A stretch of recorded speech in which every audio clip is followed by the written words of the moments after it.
안녕하십니까. 신의 한수의 신혜식입니다. 오늘은 6월 6일 현충일입니다.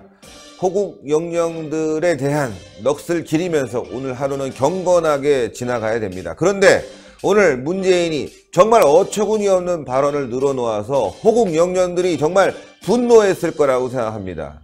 여러분들, 김원봉, 이 북한 정권 수립에 참여한 사람을 우리가 기려야 된다. 오늘 추념사에서 문재인은 이렇게 얘기했습니다. 정말 어처구니가 없습니다. 어이가 없습니다. 망언 중에 망언입니다. 이런 망언은 대한민국 역사 이래 한 번도 나오지 않은 망언입니다. 이와 관련해서 홍철기 기자 나와 있습니다.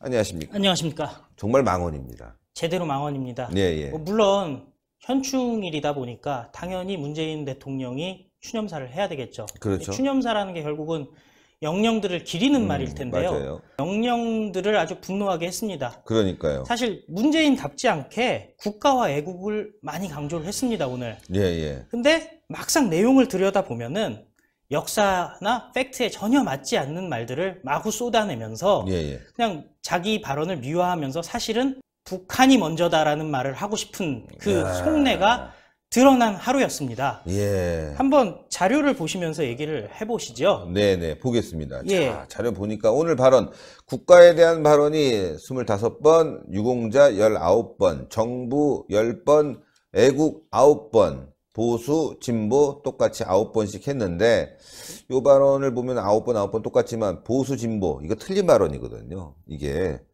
보수, 진보가 아니라 우파, 좌파 맞는 거죠. 보수, 진보 하니까 진보는 발전하는 세력, 보수는 지키는 세력, 수구 세력 이렇게 비추잖아요. 네. 대통령이 벌써 이거 이념 갈등을 부추기고 있네요. 일단 보수, 진보 단어의 선택에 옳고 그름을 떠나서 네네. 아주 그냥 전략적으로 기계적인 어떤 균형을 맞추려고 노력한 노력이 보입니다. 네네. 사실 뭐 기계적으로 균형이 문제다라고는 사실 좌파 쪽에서 매번 얘기를 해왔던 거 아닙니까? 이 사람들은 기본적으로 내로남불이라서 이런 부분에 대해서는 뭐 전혀 생각이 없습니다. 네. 그런데 특이한 점은 문재인이 그동안 국가라던가 애국이라던가 이런 단어를 강조한 적은 사실은 별로 없지 않습니까? 그렇죠.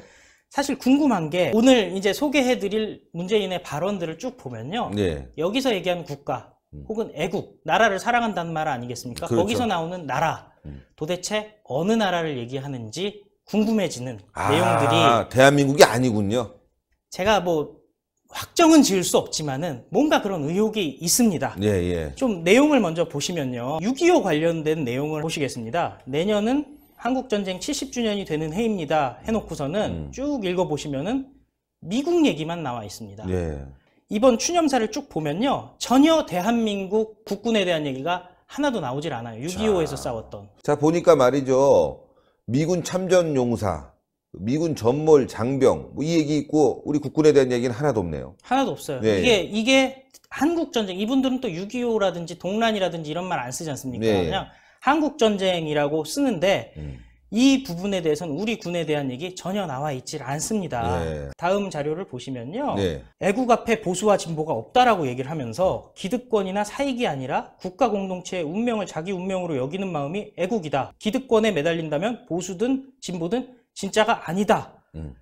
그리고 보수라고 생각하든 진보라고 생각하든 극단에 치우치지 않고 상식선에서 애국을 생각한다면 우리는 통합된 사회로 발전해 나갈 수 있을 거다라고 그럴싸한 주장하는데요. 말이에요. 아주 그럴싸한데 사실 지금 본인이 하는 일이 통합을 저해하는 일 아니겠습니까? 그렇죠. 예. 뭐 입만 열었다 하면은 뭐 적폐하고 뭐 간방에 하여튼 지금 도대체 몇 명을 쳐넣는지 아무도 모르지 않습니까? 전직 대통령 2분이나 고통받고 있습니다. 비리를 저지른 드루킹 사건의 주범이라고 할 수 있는 김경수. 바둑이 같은 경우는 김경수죠. 저는 뭐 김경수란 이름도 사실 쓰기가 싫습니다. 네, 바둑이 같은 경우는 어제 창원에서 문재인 대통령이 직접 찾아가서 힘을 실어주고 왔습니다. 왜냐면은 김경수는 지금 보석 조건이 창원을 떠나면 안 되거든요. 그러니까. 그럼 대통령이 그 먼 창원까지 가가지고 막 사진 여러 방 찍고 재판에 개입하는 거 아니겠습니까? 그렇죠.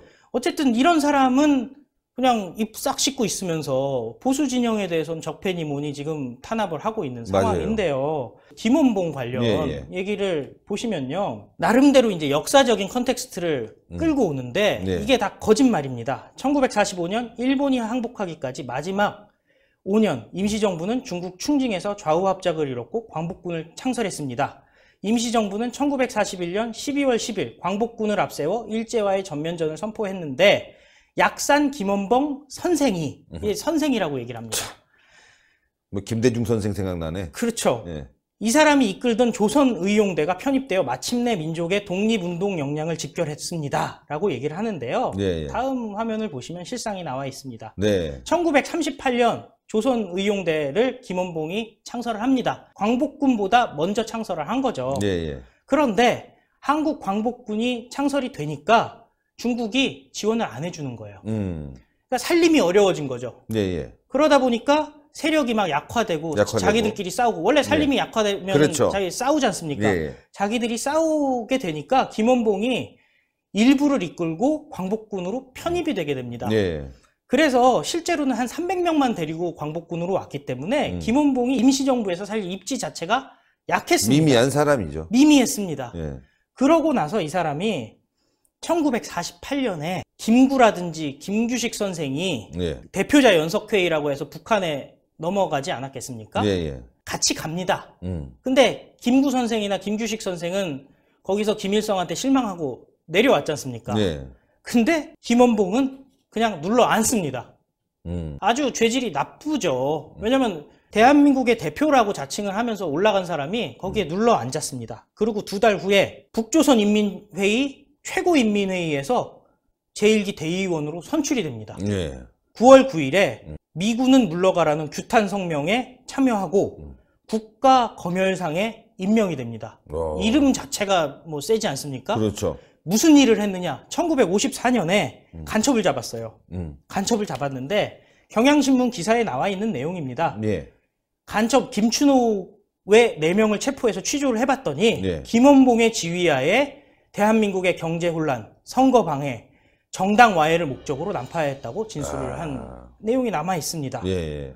그런데 1956년에 가면요, 남로당의 수괴였던 박헌영도 북한에서 총사령 청해집니다. 그리고 최창익 부수상, 뭐 이런 사람들 연안파라고 하죠. 네. 이런 사람들 다 숙청이 됩니다. 그런데 김원봉은 그때도 중앙위원으로 다시 임명이 됩니다. 그러니까 북한 정권 수립에 깊숙이 관여했고 또 아주 주요 인물이고 박헌영보다도 또 더 위로 지금 예. 생각을 하는 거죠. 다음 한번 사진을 보시면서 얘기를 예, 할 텐데요. 사진 한번 볼까요? 지금 보시면은 어떻게 보면 북한의 어떤 수괴들 사진이 쭉 나오고 있습니다. 네. 여기 보면 김일성, 박헌영, 그 다음이 김원봉입니다. 네. 이 정도면 뭐 굉장한 위치라고 봐야 되겠죠. 그러네요, 진짜로. 그러고 1958년에 여기 지금 사진에 나와 있는 김두봉도 숙청을 당하게 되는데요. 김두봉은 김일성 종합대학 초대 총장이니까요. 어떻게 보면은 정권에서 살짝 거리를 두고 있는 상황인데도 이 사람도 숙청이 됩니다. 네네. 그래도 김원봉은 건재했습니다. 이야. 그러다가 1958년 10월에 가서야 숙청을 당하는데 그 내용이 장개석의 사주를 받은 간첩이라는 이름으로 숙청을 당하게 됩니다.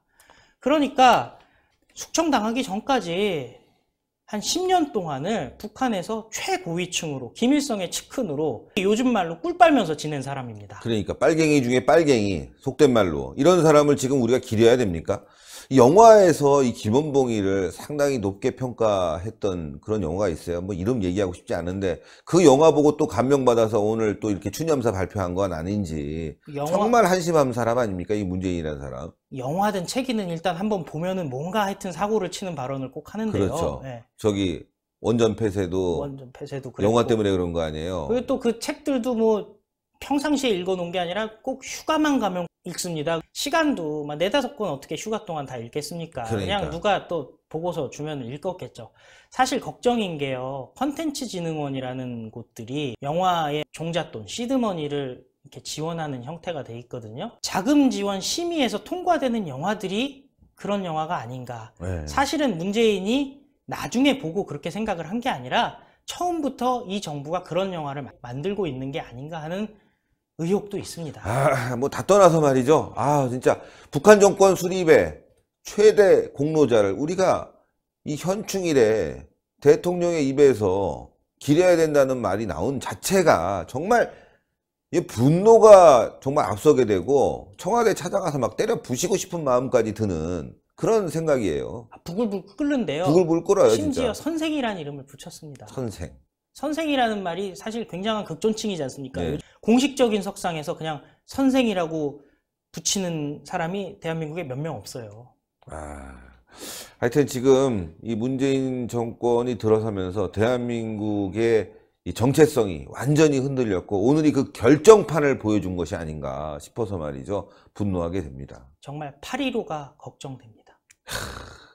5.18 때는 독재자의 후예라고 하면서 대한민국 건국과 그리고 이 발전을 이루게 한 우리 애국 세력들을 폄하하고 또 현충일에는 북한 정권 수립에 참여한 사람을 추앙하고 8.15 때는 뭐가 나올까요? 정말 상상할 수도 없습니다. 제발 그런 일이 일어나지 않기만 바랄 뿐입니다. 이 사람이 말하는 애국, 국가 뭔지 알겠습니다. 고생하셨습니다. 감사합니다. 예, 문재인이 말하는 국가, 애국 이거는 이제 답이 나온 것 같습니다. 어떻게 해야 될까요? 이 정권 우리가 뿌리를 뽑아버려야 됩니다. 작사를 내버려야 됩니다. 정말 태어나지 말아야 될 정권이 태어났다. 박살냅시다. 신의 한 수 구독 부탁드리겠습니다. 추천 버튼, 댓글로 많은 성원 부탁드리겠습니다. 대단히 감사합니다. 수고했습니다. 감사합니다.